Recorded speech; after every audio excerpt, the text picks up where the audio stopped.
Hello. हम लोग आज डेटा इंडिपेंडेंस के बारे में पढ़ेंगे। डेटा इंडिपेंडेंस क्या है? Data independence is usually considered from two points of view: physical data independence and logical data independence. Physical data independence क्या है? Physical data independence allows changes in physical storage devices और organization of the files to be made without requiring changes in the conceptual view or any of the external views, and hence in the application programs using the database. Thus, the files may migrate from one type of physical media to another, or the file structure may change without any need for changes in the application programs. मतलब ये है कि physical data independence, पहले भी आप लोगों को जब आर्किटेक्चर पढ़ा रहे थे, डेटाबेस आर्किटेक्चर, तब भी आप लोगों को डेटा इंडिपेंडेंस के बारे में बताया था कि मतलब क्या है। डेटा इंडिपेंडेंस एक तरह से ये है कि आप फिजिकल या स्टोरेज स्ट्रक्चर और एक्सेस स्ट्रेटजी में कुछ भी चेंजेस परफॉर्म करें और आपके एप्लीकेशन प्रोग्राम में कोई भी चेंज करने की ज़रूरत ना पड़े, तो इस तरह के एप्लीकेशन को क्या बोलेंगे? Data independence. तो यहाँ पर वही बताया जा रहा है कि क्या है फिजिकल डेटा इंडिपेंडेंस क्या अलाउ करता है कि अगर आप फिजिकल स्टोरेज डिवाइस, मतलब फिजिकल स्टोरेज डिवाइस का मतलब क्या है कि जहां पर आपका डेटाबेस स्टोर है, उस पर्टिकुलर मीडिया को अगर हम चेंज कर दें, या फाइल ऑर्गेनाइजेशन टेक्निक्स की फाइल को किस तरह से ऑर्गेनाइज किया गया है स्टोरेज डिवाइसेस में, इन चीज़ों को अगर हम चेंज कर दें तो आपके कंसेप्चुअल व्यू या एक्सटर्नल व्यू या उनका यूज करके या उस डेटाबेस का यूज करके जो भी एप्लीकेशन प्रोग्राम्स डेवलप किए गए हैं उनमें कहीं भी कोई चेंजेस परफॉर्म करने की ज़रूरत ना पड़े। तो इस तरह के इन डेटा को क्या बोलेंगे? इस तरह के डेटा इसको बोलेंगे डेटा इंडिपेंडेंस। या हम ये कह सकते हैं कि फाइल्स को, जहां भी फाइल आपका स्टोर है, कहां पर स्टोर है? सेकेंडरी स्टोरेज डिवाइसेस में, तो उस मीडिया को अगर हम चेंज कर दें या फाइल का स्ट्रक्चर चेंज कर दें और उस चेंज करने के बाद आपके एप्लीकेशन प्रोग्राम्स में कहीं भी चेंजेस ना परफॉर्म करना पड़े, तो इस तरह के इंडिपेंडेंस को क्या बोलेंगे? Data independence.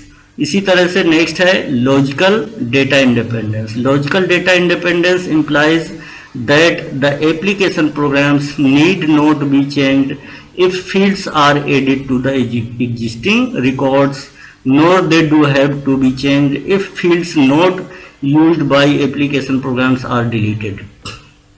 मतलब ये है कि लॉजिकल डेटा इंडिपेंडेंस क्या है? अगर किसी भी एप्लीकेशन प्रोग्राम्स या जो भी एप्लीकेशन प्रोग्राम्स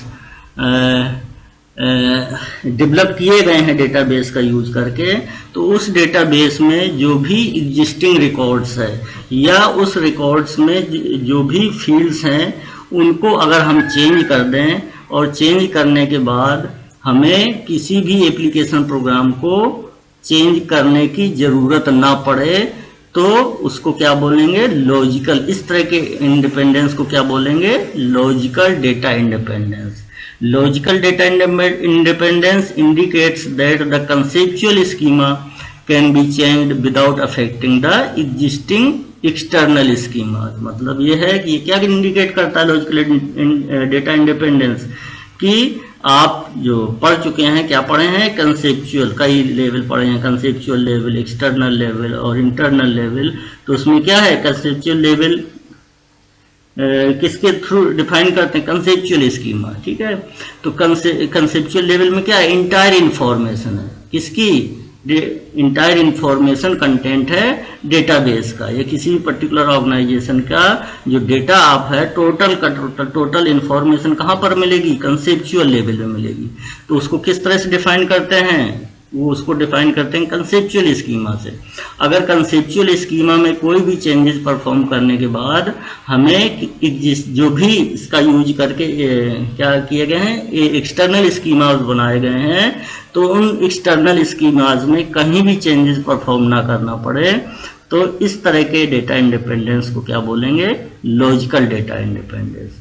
ठीक है, तो चूंकि ये आप कंसेप्चुअल स्कीमा है, एक्सटर्नल स्कीमा या कंसेप्चुअल व्यू है, इंटरनल व्यू है, ये आप लोग पढ़ चुके हैं। एक बार फिर हम देख लेते हैं कि देखें, इसको फिर से देख लें क्या है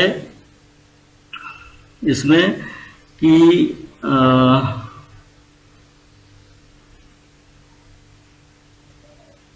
देखें यहाँ पर आपने पढ़ा था, क्या पढ़ा था कि कंसेप्चुअल स्कीमा। ये क्या है कंसेप्चुअल स्कीमा? इसमें क्या है, सिंपल सा एग्जांपल लिया गया था कि एम्प्लॉय के बारे में information, employee number, character, department number, salary.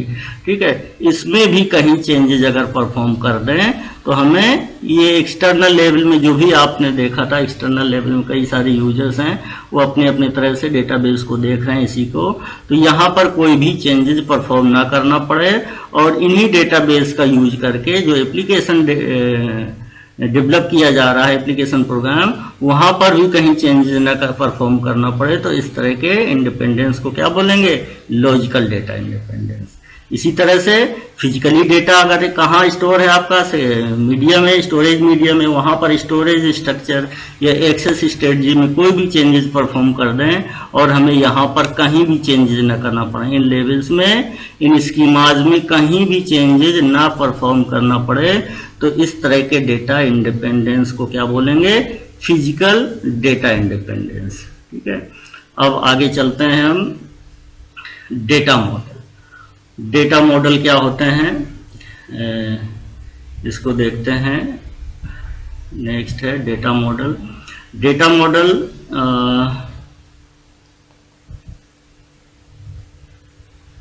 Data model is defined as an, ये यहां से शुरू करते हैं, ये है data model. Data model is defined as an abstract model that organises data description, data semantics and constants that determine how data can be stored, accessed and processed in the system।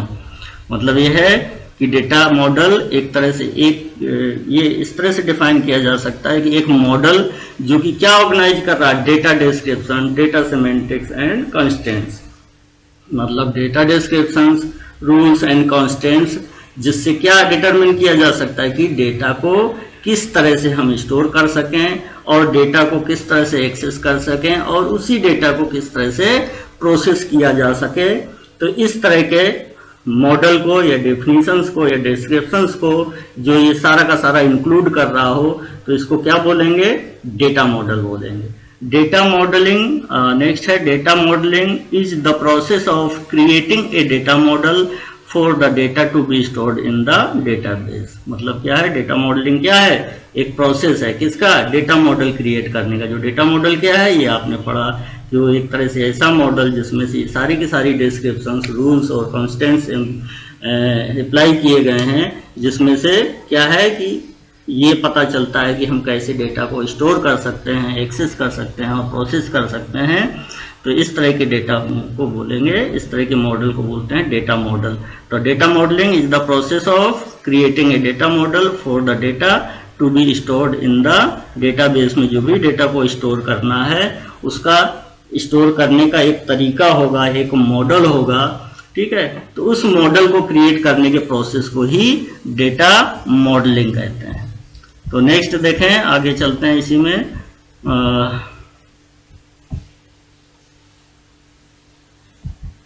First step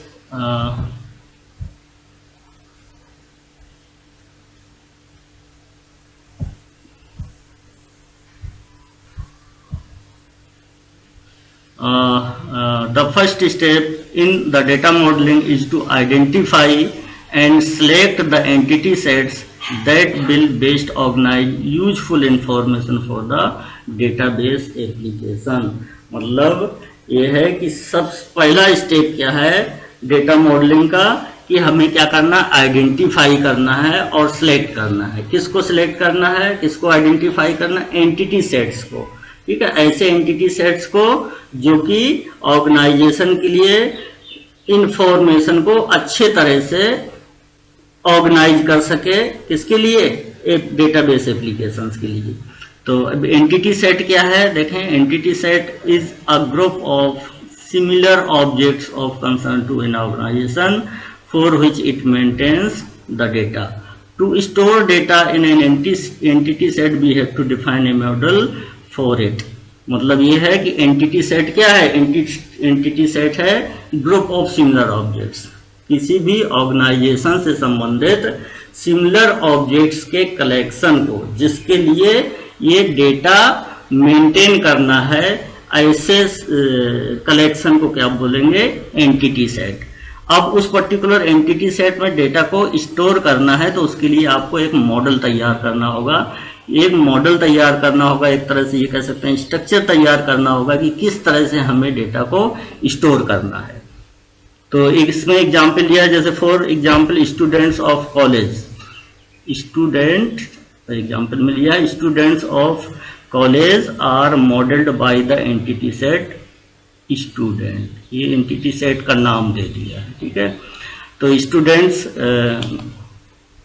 किसी भी college के students को, एक तरह से आप किसी भी कॉलेज के स्टूडेंट्स के बारे में इंफॉर्मेशन आपको रखना है तो उसका एक मॉडल क्रिएट करना होगा। उस मॉडल को बोलेंगे, एग्जाम्पल में दे दिया स्टूडेंट। अब उस मॉडल में क्या क्या हमें इंक्लूड करना है, मॉडल में क्या है, सेट ऑफ स्टूडेंट्स हैं, सारे के सारे एक ही तरह के ऑब्जेक्ट हो गए, क्या हो गए, स्टूडेंट्स हो गए। अब स्टूडेंट्स में हमें क्या करना है, इंक्लूड, बी मस्ट, देखें, be must include in the model the properties of the students that may be useful to the organisation. मतलब यह है टू द कॉलेज मतलब उस पर्टिकुलर मॉडल में हमें कुछ प्रॉपर्टीज, किसके लिए हम मेंटेन कर रहे हैं, सभी स्टूडेंट्स के लिए मेंटेन कर रहे हैं तो डेटा को, तो उसमें क्या है, स्टूडेंट्स की प्रॉपर्टीज शामिल करनी होंगी, इंक्लूड करना होगा। ठीक है, जो कि उस कॉलेज के लिए यूजफुल हो। जैसे कुछ प्रॉपर्टीज ये हो गए, स्टूडेंट नंबर हो गया, स्टूडेंट नेम हो गया, स्टूडेंट एड्रेस, ये क्या है, पर्टिकुलर कॉलेज के सभी स्टूडेंट्स का की प्रॉपर्टीज हो गई, सब सेम प्रॉपर्टीज हो गई। मान लेते हैं ये मेंटेन कर रहे हैं मॉडल में, हमें क्या मेंटेन करना चाहिए, student number, student name, student address. तो ये क्या है, सभी स्टूडेंट मतलब एंटिटी क्या हो गई, स्टूडेंट। अब उन सभी स्टूडेंट के क्या क्या प्रॉपर्टीज इंक्लूड कर दी है, प्रॉपर्टी का मतलब जो कि कैरेक्टराइज कर सके, हर एक स्टूडेंट को डिस्टिंग्विश कर सके। जैसे कौन किससे डिस्टिंग्विश करेंगे, स्टूडेंट नंबर या रोल नंबर या स्टूडेंट नेम, स्टूडेंट एड्रेस। ठीक है, तो इनको हम क्या बोलेंगे, प्रॉपर्टीज। तो नेक्स्ट देखें, the properties that characterise an entity set are called its attributes. मतलब एंटिटी सेट आपने क्या क्रिएट किया, स्टूडेंट में कौन कौन सी प्रॉपर्टीज इंक्लूड किए हैं, स्टूडेंट नंबर, यहाँ एग्जाम्पल के लिए student number, student name, student address. अब उन properties, the properties that characterise an entity set, characterise मतलब कैरेक्टराइज, जैसे आप सिंपल भाषा में हम कहेंगे, स्टूडेंट एक क्लास में स्टूडेंट बैठे हैं, अब उसमें से हम रोल नंबर से भी पुकार सकते हैं, बुला सकते हैं, नेम से भी बुला सकते हैं, तो वही स्टूडेंट बोलेगा या जिसका रोल नंबर है वही बोलेगा। तो इसका मतलब क्या है, कैरेक्टराइज कर पा रहे हैं हम पर्टिकुलर स्टूडेंट को, तो वही लिखा हुआ, the properties that characterise an entity set are called its attribute. ठीक है, तो ये क्या हो गए, स्टूडेंट नंबर, स्टूडेंट नेम, ये क्या हो गए, स्टूडेंट एड्रेस, ये क्या हो गए, एट्रीब्यूट्स हो गए। किसके एट्रीब्यूट्स हो गए, इस एंटिटी सेट के, स्टूडेंट एंटिटी सेट जो आपने डिफाइन किया है उसके ये क्या हो गए, एट्रीब्यूट्स हो गए। अब an attribute is also referred to by the terms data item, data fields, data elements etcetera. मतलब इन्हीं को, ये जो प्रॉपर्टीज जो आपने इंक्लूड किया है, student number, student name, student address, इसको क्या बोलते हैं, एट्रीब्यूट्स बोलते हैं। एट्रीब्यूट्स के अलावा भी हम ये भी कह सकते हैं, ये क्या है, इनको किससे रेफर किया जा सकता है, इनको किससे आइडेंटिफाई किया जा सकता है, मतलब ये भी कहा जा सकता है कि ये क्या है, डेटा फील्ड्स हो गए। डेटा आइटम्स हो गए। डेटा फील्ड्स कौन कौन से हो गए? Student number, student name, student address. इसी तरह से डेटा आइटम्स भी यही इनका कहलाते हैं, इनको डेटा एलिमेंट्स भी कह सकते हैं। ठीक है, तो अगर आपको एंटिटी सेट समझ में आ गया तो जाहिर है कि एंटिटी सेट में क्या है कि क्या इंक्लूड किया है आपने? प्रॉपर्टीज इंक्लूड किया है। ठीक है, तो अब आगे चलते हैं। एक टर्म और यूज होता है relationship set. The relationship set is use to represent an association between entity sets. ठीक है, मतलब एंटिटी सेट्स दो या दो के बीच में जो एसोसिएशन है, ठीक है, अगर एसोसिएट करना चाहते हैं, उनके बीच में रिलेशन इस्टेब्लिश करना चाहते हैं, तो उसका रिप्रेजेंटेशन को क्या बोलेंगे? रिलेशनशिप सेट बोलेंगे। जैसे एग्जाम्पल में आगे बताया गया है, क्या है? Association exist between different attributes of an entity. देखें, एंटिटी आपने स्टूडेंट लिया था, उसके प्रॉपर्टीज क्या थे? स्टूडेंट नंबर, या एट्रीब्यूट्स क्या थे? स्टूडेंट नंबर, स्टूडेंट नेम और स्टूडेंट्स एड्रेस।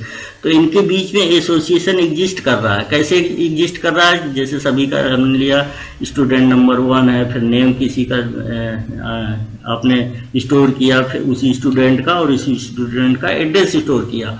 अगर हम जानना चाहते हैं कि दोनों इनके बीच में इनके क्या है? दो एट्रीब्यूट्स के बीच में एसोसिएशन एग्जिस्ट कर रहा है कि नहीं कर रहा है, तो कैसे जानेंगे? देखें, ये उसी में लिखा हुआ, an association between two attributes indicate the values of the associated attributes are interdependent. मतलब अगर दो एट्रीब्यूट्स के बीच में एसोसिएशन एग्जिस्ट कर रहा है, तो इसका मतलब क्या है? जो एसोसिएटेड वैल्यूज हैं किससे रिलेटेड? उन एट्रीब्यूट से रिलेटेड, वो सारे के सारे क्या होंगे? किस तरह के? इंटरडिपेंडेंट। जैसे हम कहते हैं get the student number for the particular student, तो इसका मतलब क्या है कि उस पर्टिकुलर स्टूडेंट के नेम के करस्पॉन्डिंग जो नंबर है उसका आपको रिकॉर्ड सिलेक्ट होके मिल जाएगा, या उसके बारे में इंफॉर्मेशन आपको मिल जाएगी अगर दोनों के बीच में एसोसिएशन एग्जिस्ट कर रहा है। तो वही लिखा है, an association between two attributes indicate that the values of the associated attributes are interdependent. Next चलते हैं types of data models. Data models आपने पढ़ा है, डेटा मॉडल क्या है और जो टर्म्स यूज होते हैं वो ये आपने पढ़ा है। एंटिटी सेट क्या है और रिलेशनशिप सेट क्या है। अब data models, types of data models, there are mainly 3 different types of data models: record based data model, object based data model and physical data model. तो हम स्टार्ट करते हैं रिकॉर्ड बेस्ड डेटा मॉडल से। तो record based data models are relational data model, hierarchical data model and network data model. मतलब main types of data models कौन कौन से हैं? 3 टाइप्स हैं: record based data model, object based data model and physical data model. Record based data model क्या है? Record based data models के example हैं relational data model, hierarchical data model and network data model. In the present scenario, use of relational data model is dominant over the other 2 data models। मतलब क्या है? Present scenario में relational data model का प्रमुख रूप से ज्यादातर use किया जाता है। वो मॉडल कौन सा है? Relational data model. अब रिलेशनल डेटा मॉडल देखते हैं क्या है। Relational data model, in this model relation is the only data structure required to represent the associations among the attributes of an entity set as well as the relationships among the different entity sets। मतलब क्या है कि अभी just हमने बताया था, क्या बताया था? एंटिटी सेट और रिलेशनशिप सेट। ठीक है, तो अब क्या है? रिलेशनल डेटा मॉडल में दोनों को, ठीक है, दोनों को मतलब कौन सा है? एंटिटी सेट और रिलेशनशिप सेट को, दोनों को एक ही तरह से रिप्रेजेंट किया जाता है। और जिस तरह से हम रिप्रेजेंट करेंगे उस या जिस डेटा स्ट्रक्चर का यूज करके हम उसको रिप्रेजेंट करेंगे उस डेटा स्ट्रक्चर को क्या बोलेंगे, रिलेशन। तो वही लिखा हुआ है, in this model relation is the only data structure required to represent the associations among the attributes of an entity sets। Attributes के बीच में एसोसिएशन क्या रिप्रेजेंट करता है, एंटिटी सेट, और दो या दो से ज्यादा एंटिटी सेट के बीच में रिलेशनशिप को रिप्रेजेंट करते हैं किससे, रिलेशनशिप सेट से। तो इसका मतलब क्या है, एंटिटी सेट और रिलेशनशिप सेट को दोनों को हम किस तरह से इसमें रिलेशनल मॉडल में एक ही तरह से रिप्रेजेंट किया जा सकता है और उस रिप्रेजेंटेशन को बोलेंगे रिलेशन। ठीक है, दिस मॉडल यूजेस, इसी और सिंपल कर दिया है आपको समझने के लिए, अब आसानी से समझ में आ जाएगा। This model uses the concept of table, मतलब a rectangular structure with rows and columns to represent entity set and relationship set among them। ठीक है, इसी को और हमने सिंप्लीफाई कर दिया, क्या कर दिया कि इस मॉडल, ये मॉडल क्या यूज करता है, किसका, टेबल का कॉन्सेप्ट। जब टेबल का कॉन्सेप्ट आता है तो जाएगा क्या है, रेक्टेंगुलर स्ट्रक्चर हो गया, जिसमें से क्या होगा, रोज होंगे और कॉलम्स, रोज और कॉलम से मिलकर टेबल बना होता है। तो जाहिर है ये क्या है, एंटिटी सेट और रिलेशनशिप सेट दोनों को रिप्रेजेंट करने के लिए उसको हम क्या कह सकते हैं, क्या यूज करते हैं, टेबल। टेबल ही हमारा रिलेशनल मॉडल में क्या बोला जाता है, रिलेशन। टेबल को ही हम क्या बोलेंगे, रिलेशन बोलेंगे, किसमें, रिलेशनल डेटा मॉडल। ठीक है, अब रिलेशनल डेटा मॉडल, रिलेशन आपने पढ़ लिया क्या है, सिंपल एक तरह से टेबल है। ठीक है, तो लेकिन वो सिर्फ टेबल कह देना ही ठीक नहीं है, उसको हम डिफाइन भी कर सकते हैं। रिलेशन को किस तरह से डिफाइन करते हैं रिलेशन डेटा मॉडल में, देखें, relation given a collection of sets, ध्यान से देखना है, given a collection of sets D1 D2 up to Dn, R is a relation on those n sets if it is a set of ordered n tuples D1 D2 Dn such that D1 belongs to capital D1, small d1 belongs to capital D2 and so on, small dn belongs to capital Dn। Sets D1 capital D1 D2 Dn up to Dn are the domains of relation R। The value n is the degree of R, the number of tuples in a relation is called the kernelity of the relation। ठीक है, अब उसमें से given एक collection of set दिया गया है, किसका दिया गया है, डोमेन का सेट दिया गया। तो डोमेन एक वर्ड यूज हुआ है, तो डोमेन क्या है, देखें, domain is the set of possible values. Domain क्या है, domain is the set of possible values from which actual values appearing in a given column are drawn. मतलब डोमेन एक क्या है, पॉसिबल वैल्यूज का सेट है, जिससे आप जो है ना टेबल में पर्टिकुलर कॉलम में वैल्यू ड्रा करते हैं। ठीक है, या जो कॉलम में वैल्यू आती हैं वो कहाँ से आती हैं, पॉसिबल सेट ऑफ वैल्यूज से आती हैं। ठीक है, तो अब फिर वहीं चलते हैं कि क्या है रिलेशन। अब डोमेन समझ में आ गया, तो क्या है, given a collection of sets D1 D2 D, ये सारे के सारे क्या है, डोमेन्स। तो R को हम क्या बोलेंगे, R is a relation on those sets, those n sets. ठीक है, if it is a set of ordered n tuples D1 D2 Dn। ठीक है, स्मॉल D1 D2, तो ये क्या है, such that D1 belongs to capital D1, D2 belongs to capital D2 and so on, Dn belongs to Dn।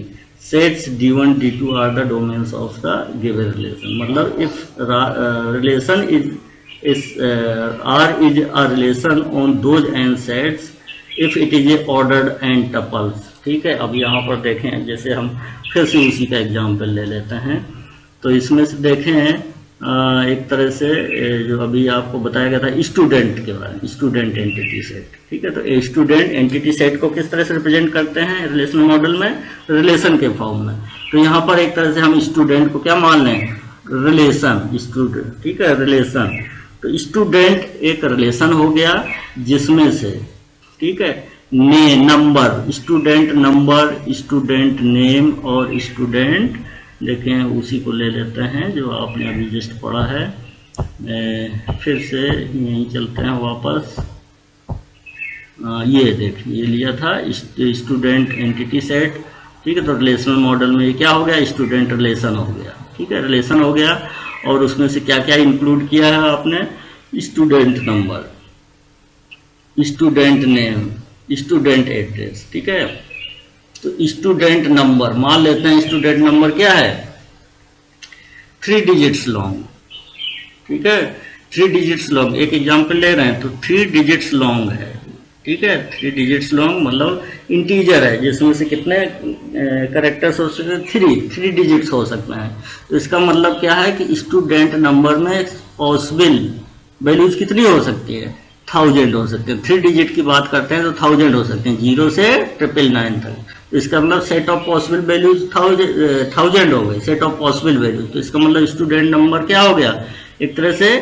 अब आप उसमें लेना चाह रहे हैं कि स्टूडेंट नंबर जरूरी थोड़ी ना है कि 1000 स्टूडेंट हो कॉलेज में, हो सकता है 500 हो, लेकिन कहाँ से आ रही है, पॉसिबल 1000 वैल्यूज से वैल्यू ड्रा की जा रही है, किसमें, स्टूडेंट नंबर से। और फिर इसी तरह से पॉसिबल स्टूडेंट नेम से। तो जो पॉसिबल सेट हो गया वो क्या हो गया, डोमेन हो गया। और यहाँ पर जो वैल्यूज आ रहे हैं उस पर्टिकुलर डोमेन से आ रहे हैं, सेट ऑफ पॉसिबल 1000 नंबर से। इसी तरह से सेट ऑफ पॉसिबल 1000 नेम से, सेट ऑफ पॉसिबल 1000 एड्रेसेस से, ठीक है। तो ये सारे के सारे क्या हो गए एक तरह से स्मॉल d1, यहाँ पर जो वैल्यूज आएंगी इसमें स्टूडेंट नंबर कहाँ से, पर्टिकुलर डोमेन से आ रही है। तो जैसे 1 हो गया, यहाँ पर नेम हो गया मान लेते हैं, अजय हो गया, स्टूडेंट हो गया मान लेते हैं, बनारस हो गया। तो ये क्या हो गया, 1 अजय और बनारस, ये क्या हो गए, वैल्यूज हो गई, ठीक है। तो स्मॉल d1, d2 और d3, ठीक है। ये d3 किसको बिलोंग कर रहा है, सेट ऑफ पॉसिबल एड्रेसेस से। d2 स्मॉल d2 बिलोंग कर रहा है किससे, इस set of possible student name से।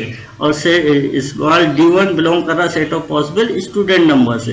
तो ये क्या हो गया, small d1, d2, d3, d1 belongs to capital d1 possible set से, small d2 belongs to capital d2, and इसी तरह से and so on, small dn belongs to capital dn, ठीक है।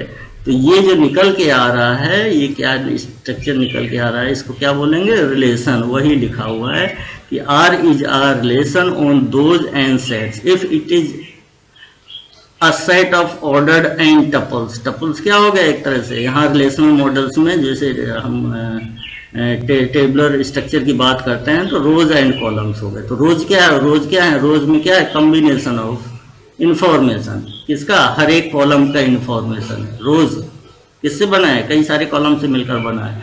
उसी तरह से यहाँ पर रोज को यहाँ पर क्या बोलेंगे, रिलेशनल डेटा मॉडल में टपल्स बोलेंगे। टपल क्या हो गया एक तरह से, कॉम्बिनेशन ऑफ एट्रीब्यूट्स, कॉम्बिनेशन, ठीक है। तो small d1, d2, small d1 belongs to capital d1, small d2 belongs to capital d2, small dn belongs to dn. Sets d1, d2 are the domains of the relation, domains of R.